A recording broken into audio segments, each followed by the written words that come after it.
Kirjutatud on see 13. märts 33 aastal. Minu ema polnud siis veel sündinud. Pühapäeva hommikul, kui üles tõusin, panin jalad riidesse ning läksin õue. Hommikuvara oli küll külm, aga sest ei hoolinud. Maja kõrval seisid suusad. Võtsin suusad ja läksin sõitma. Kui enam sõita ei tahtnud ja jalad külmetama hakkasid, läksin tuppa sooja. Toas pani isa riidesse ja lubas kirikusse minna. Mina ütlesin, et mina tahan ka tulla. Isa ütles, et pane aga ruttu riidesse. Kui mina riidesse sain, oli juba isal hobune rakkes.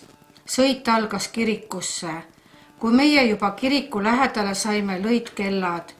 Kui kiriku ette saime, olid hobuseid, lasipuid täis ja meie ajasime oma hobuse sinna teiste juurde ja läksime siis kiriku sisse. Kirikus oli palju rahvast. Kirikuhärra luges sõnad ette ja teised laulsid. Varsti hakkasime koju tulema. Päike vajus metsa taha ja õhk oli jahe.